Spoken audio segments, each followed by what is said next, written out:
Bueno, hoy en esta ocasión vamos a estar hablando un poco de lo que es la cicatrización de las heridas. ¿Qué sería la cicatrización de las heridas? Para iniciar tenemos que recordar nuevamente qué es una herida. Como sabemos, las heridas son, en este caso, una apertura o una ruptura, en este caso, de la piel, ¿verdad? Que podemos tener, por ejemplo, heridas superficiales, como el caso cuando solamente alteran la epidermis, o rupturas más profundas, donde ya alteran ya la dermis profunda o la hipodermis o tejidos más para allá, ¿verdad? Tejido muscular, por ejemplo. De ahí vamos a estar diciendo que en este caso la cicatrización, ¿verdad? Va a ser un proceso donde va a haber una cascada celular, como así también una cascada bioquímica. ¿Cuál sería la cascada celular? Una serie de células como el caso de los fibroblastos o el caso en este caso, los leucocitos, que van a estar presentes justamente en este proceso de regeneración y reparación. O sea, una serie de procesos biológicos que va a utilizar en este caso el organismo para recuperar la integridad y la arquitectura normal de la piel. A eso llamamos cicatrización.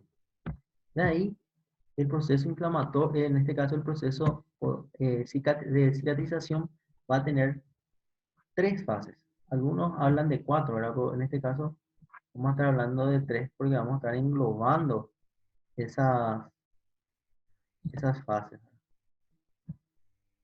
Puedo ver, parece. Bueno, ¿qué sería en este caso las fases, ¿verdad? Que vamos a estar viendo? Primeramente va a ser la fase inflamatoria. La fase inflamatoria, también llamada, en este caso, fase, eh, en este caso, fase de hemostasia. O sea que la fase inflamatoria va a tener dos subtipos nuevamente. Y en la primera va a ser los cambios vasculares, que va a ser la fase hemostásica, la parte hemostásica, y posteriormente vamos a tener la parte inflamatoria propiamente dicha. Bueno, dentro de lo que es la fase inflamatoria, le va a seguir nuevamente lo que es la fase proliferativa o también llamada fase de migración o fase de fibroplasia, ¿verdad? Donde más que nada vamos a estar viendo que se va a generar un tejido que llamamos tejido de granulación, ¿verdad? A través ya de los fibroblastos. Y por último vamos a tener lo que llamamos fase de maduración o fase, en este caso, de remodelación, que vamos a estar viendo que va a ser el proceso más importante donde se va a crear la epitelización propiamente. Bueno, la fase, en este caso, de, eh, en este caso de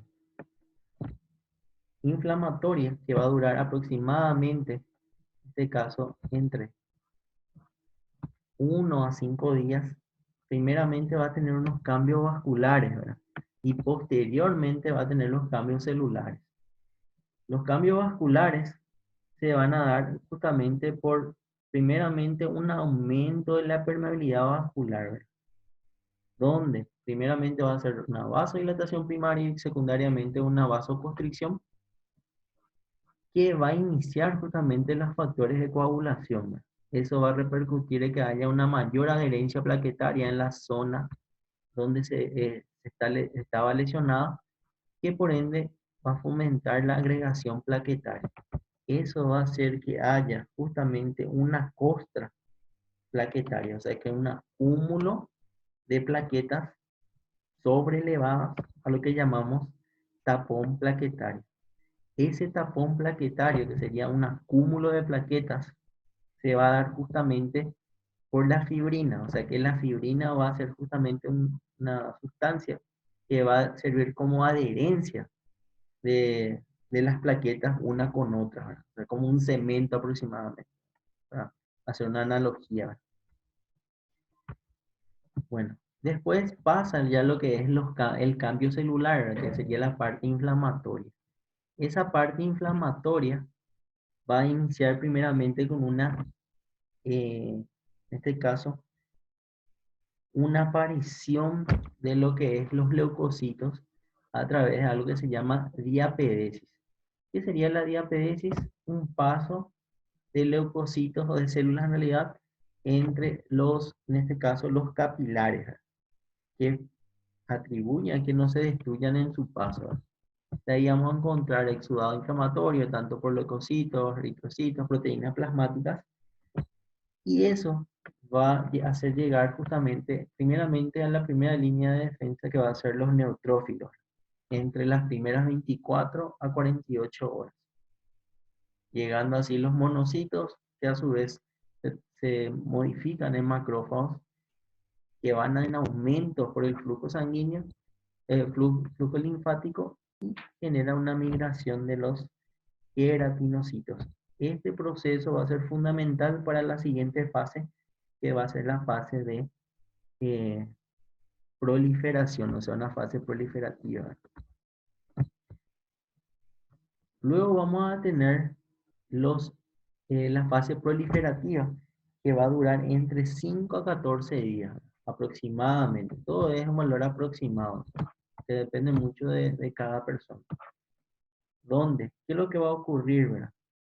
En este periodo, entonces, los fibroblastos, que son las células principales de la dermis, que lo que van a hacer es migrar al tejido lesionado y van a comenzar a sintetizar colágeno.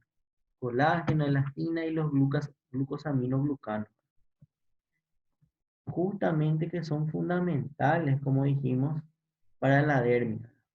Ese tejido que se va a generar, que es un tejido fresco, ¿verdad?, va a rellenar justamente la zona que se lesionó, y lo llamamos tejido de granulación, ¿sí? Tejido de granulación, que por ende se va a completar con los queratinocitos con una epitelización completa. O sea que los fibroblastos entre el quinto y el 14º día va a generar una migración de los fibroblastos van a comenzar a sintetizar colágenos y otras sustancias a nivel de la herida. ¿Para qué? Para generar tejido de granulación. Y de ahí vamos a llegar a la tercera fase, que sería la fase de remodelación, o también llamada fase de maduración. Este periodo se va a extender entre los primeros 15 días hasta que se logre la cicatrización completa. O sea que un promedio de 6 meses hasta aproximadamente un año. ¿Qué es lo que va a ocurrir ahí, verdad? El principal evento va a ser la epitelización completa. O sea que lo que ya inició en la segunda fase, que era la fase proliferativa, va a continuar para terminar lo que es la epitelización completa. ¿Qué es lo que es la epitelización completa? Es más que nada la formación de una nueva dermis. ¿Con qué finalidad? Con la finalidad de la función de la barrera epitelial. O sea, como sabemos, la piel es una de las primeras barreras mecánicas ante cualquier cualquier antígeno. Una vez que la epidermis se repara, entonces, ¿qué hace? Comienza nuevamente la proliferación de los queratinocitos, que van a ser las principales células de la epidermis, que van a migrar desde los bordes de la herida hacia los folículos pilosos para cerrar la herida. Además de eso, va a haber un aumento progresivo, en este caso, de los colágenos tipo 1 con fibras cruzadas de mayor resistencia. ¿Eso qué va a hacer? Que aumente la fuerza ténsil de la piel en un 70-90% de la fuerza original. O sea que va a haber mayor fuerza de tensión en la piel, ¿verdad? Eso puede inclusive repercutir en unas alteraciones cicatrizales que vamos a estar viendo más adelante. Algo interesante también es justamente que posteriormente a esto va a haber unos cambios, ¿verdad? Que va a ser, como dijimos, los cambios de remodelación, etcétera, que va a alterar justamente la apariencia de la piel. De ser una piel eritematosa por el proceso inflamatorio, en este caso hacer una piel más pálida, ¿verdad? ¿Por qué? Porque se pierden los vasos sanguíneos en ese lugar. De ahí vamos a estar teniendo lo que es los tipos de cicatrización, ¿verdad? Vamos a tener unos cuantos tipos, ¿verdad? Uno de ellos es la cicatrización por primera intención. Posteriormente tenemos la cicatrización por granulación o segunda intención. Después vamos a tener la cicatrización por tercera intención y la cicatrización por cuarta intención. La cicatrización por primera intención, como vemos acá, es aquella que se obtiene por un instrumento cortante, o sea que es dada por una herida incisiva, o sea, una herida quirúrgica, generalmente una herida limpia, ¿verdad? Con bordes netos, o sea que bordes que pueden ser afrontados con facilidad, unidos con facilidad, ¿verdad? Donde entre sus características tenemos que recordar que la herida tiene que tener un edema mínimo, no tiene que estar edematizado, no tiene que estar hinchado, ¿verdad? No debe tener secreción local, o sea, no tiene que haber líquido exudativo a ese nivel y tiene que ser de un tiempo breve, sin separación de los bordes, como dijimos, que sean muy prominentes y eso va a generar que haya una cicatriz mínima. Algo interesante es que en este caso, ¿verdad? Lo que hay que hacer es una herida, o sea, una sutura, ¿verdad? Generalmente se hace suturas, pueden ser eh, simples, pero en una distancia menor de lo común. A diferencia de las cicatrizaciones por otras intenciones que podemos usar suturas más amplias, ¿verdad? Para dar más espacio, para liberar lo que son las secreciones que podrían encontrarse. Este tipo de epitelización va a durar aproximadamente 8 días, ¿verdad? 8 días más o menos puede tardar en la cicatrización por primera intención, donde vamos a tener una cicatriz limpia prácticamente, donde no vamos a tener una sobreelevación prominente. La sobreelevación por segunda intención o cicatrización por granulación, como vemos acá, es aquella que se da en que los bordes de la herida están muy separados, tanto por un mecanismo traumático o una infección. O sea que cuando la herida no se afronta por falta de atención oportuna. ¿Qué quiere decir eso? Va a ser que por falta de atención oportuna haya proceso infeccioso o por un mecanismo traumático muy amplio. Eso hace que no se pueda afrontar los bordes. Y entonces, ¿qué es lo que se hace? Simplemente se limpia la herida, ¿verdad? Y porque es una herida generalmente muy sucia, ¿verdad? Y se llega a cabo un proceso de cicatrización más prolongado, más complicado, donde se busca justamente que se forme un tejido de granulación, o sea que se espera que el fibroblasto rellene la zona que esté faltando. Este normalmente se usa entonces un vendaje compresivo, ¿verdad? Para que pueda mantener allí el tejido de granulación.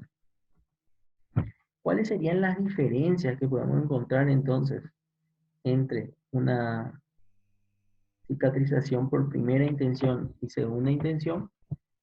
La de primera intención, como ya dijimos, es cuando se pierde poco tejido, o sea, se puede afrontar con facilidad los bordes. A diferencia de la cicatrización por segunda intención, es cuando se tiene una pérdida de tejido más amplia, ¿verdad?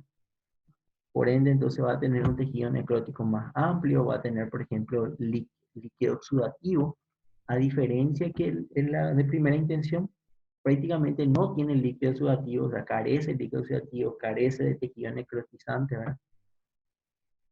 La cicatrización de primera intención prácticamente tiene escasa cantidad de tejido de granulación. De segunda intención prácticamente es mucha cantidad de tejido de granulación porque es la forma en que buscamos la cicatrización. Entonces, ¿eso qué va a hacer? Que haya una diferencia también en la apariencia. O sea que la segunda intención va a tener una cicatriz gruesa y a veces deformante, y prácticamente la cicatriz de primera intención va a tener una contracción mínima de la herida, haciendo que prácticamente los bordes sean netos, fáciles de afrontarse, y no va a tener en este caso, una herida sobre elevada, una cicatrización sobre elevada. Bueno, en relación a lo que es una cicatrización por tercera intención, también llamado cierre secundario, ¿verdad? Vamos a estar viendo que en este caso es cuando se trata de una herida con bordes separados por una falla primaria. O sea que se intentó hacer una cicatrización por primera intención, no se pudo realizarlo, ¿verdad? Entonces, ¿qué es lo que se hace? Se, se limpia nuevamente la herida, se espera que esté granulada, o sea que se genere un tejido de granulación, y posteriormente se sutura la herida en este caso con bordes bien alejados. ¿Para qué? Para acelerar la epitelización y minimizar la deformación del tejido. O sea que es un método donde se asegura la reparación de las heridas muy contaminadas o muy traumatizadas, donde se espera, como ya dijimos, se asea y se espera el proceso en este caso, de granulación, por lo menos entre 3 y 7 días posterior a la herida, ¿verdad? Al inicio de la herida. ¿Para qué? Para darle tiempo también que los fibroblastos puedan generar proceso de granulación, y posteriormente se hace una sutura.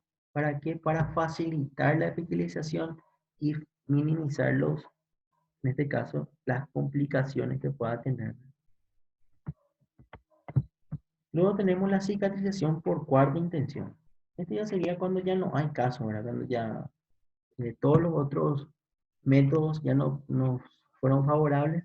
Entonces lo que se utiliza es el método de injerto de piel.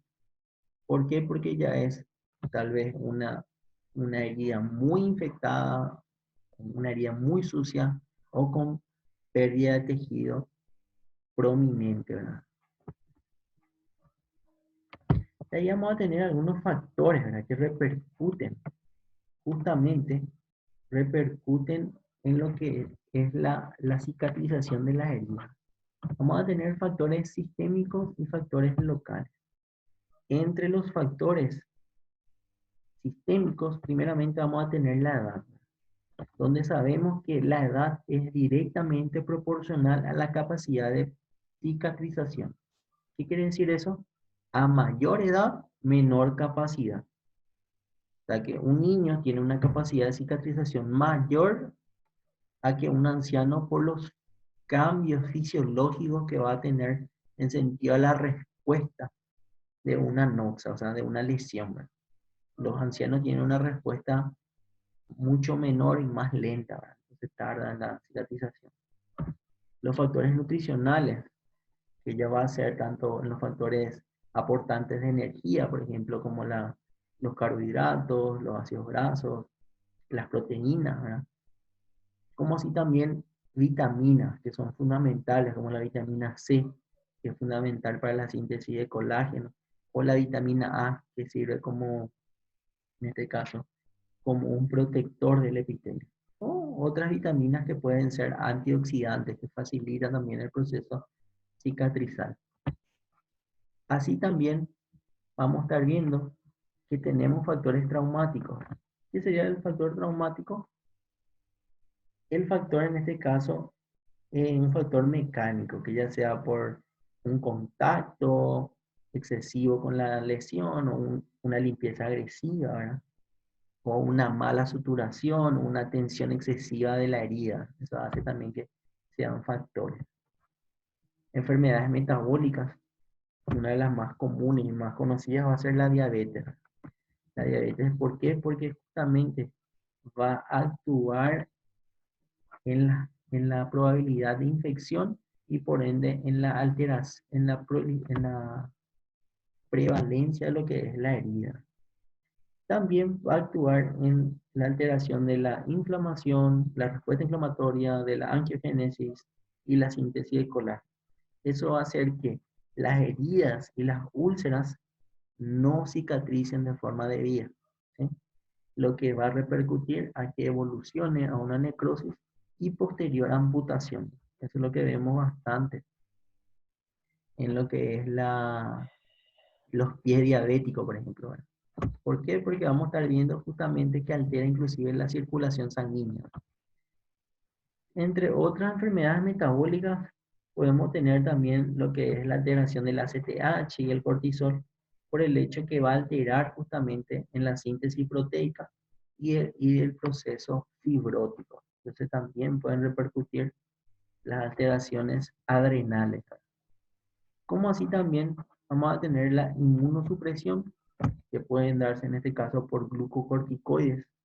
Los glucocorticoides lo que van a hacer justamente es impedir una buena respuesta inflamatoria, lo que va a repercutir directamente al proceso de fibrosis.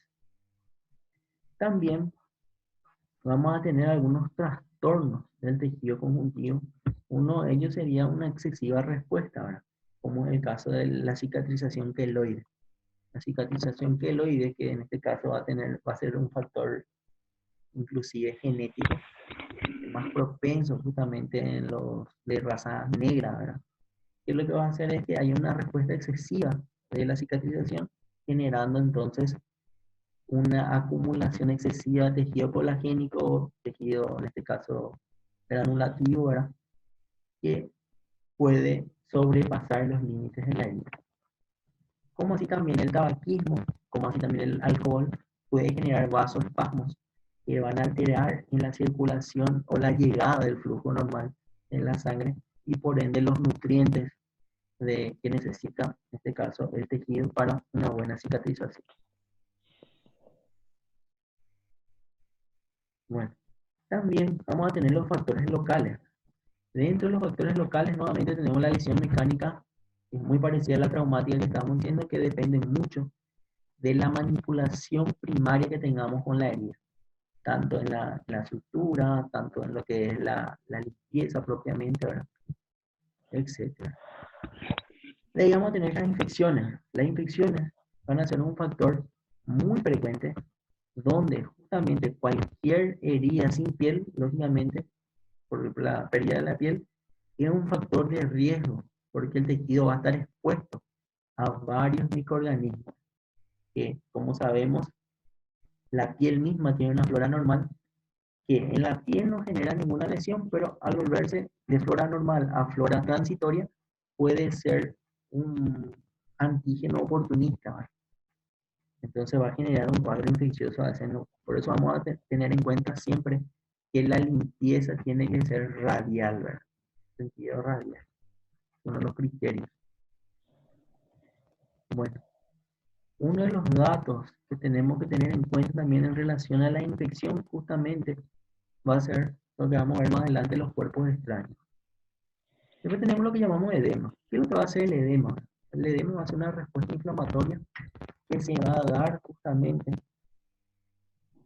a, va a generar por una alteración ya de las proteínas que estamos viendo a nivel nutricional.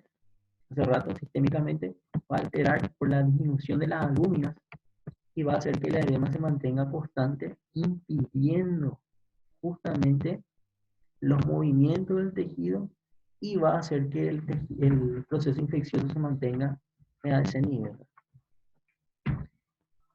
Después tenemos lo que llamamos isquemia y tejido necrótico. Uno de los factores que también puede repercutir va a ser la isquemia, porque una mala perfusión o un déficit en el aporte sanguíneo que puede darse tanto por aterosclerosis, diabetes o drenaje venoso obstruido, va a hacer que la herida no cicatrice de forma normal. O sea que a mayor circulación, mayor vascularización, mejor va a cicatrizar la herida. Y por eso tenemos que tener en cuenta siempre en este caso, el, el flujo de sangre, ¿verdad? De ahí vamos a tener en cuenta entonces que todas las heridas que estén más cerca del corazón, como la cara, por ejemplo, van a cicatrizar de forma más rápida, a diferencia que las heridas que estén más alejadas del corazón, como por ejemplo los miembros inferiores, van a cicatrizar de manera más lenta. Eso también puede ocurrir, ¿verdad? Por lo que dijimos hace rato, una lesión mecánica. Suturamos de forma excesiva, muy fuerte, con una tensión muy excesiva, entonces eso también puede afectar en la circulación sanguínea. Por eso la sutura tiene que ser para afrontar los bordes, no para sobreponer los bordes. De ahí tenemos los agentes tópicos. Los agentes tópicos más que nada van a ser agentes citotóxicos, ¿verdad? Que van a actuar justamente directamente al proceso de eh, proliferación de los tejidos, o sea que va a inhibir la capacidad de generar tejido granuloso. Después tenemos la radiación ionizante, que también hace una inhibición del de la síntesis del tejido de granulación, como así también la tensión baja de oxígeno. La tensión baja de oxígeno, podemos tener una buena circulación sanguínea, pero una baja calidad de oxigenación. Por ejemplo, en las alteraciones cardiovasculares como alteraciones pulmonares. O sea, un paciente con una alteración de base pulmonar ya va a tener entonces justamente una baja oxigenación.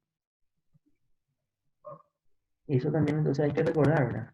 Alteraciones de hierro, por ejemplo, pueden generar también una alteración en la circulación de oxígeno, por ejemplo, haciendo que repercuta directamente en la cicatrización. ¿Cómo así los cuerpos extraños? ¿Qué serían los cuerpos extraños?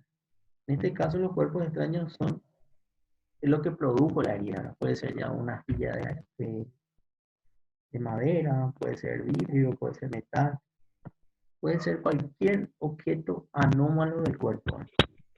Eso va a hacer que justamente se mantenga, en este caso, de forma persistente el proceso inflamatorio, impidiendo que pase la fase, en este caso, la fase de remodelación. Siempre se mantiene la fase inflamatoria, ¿no?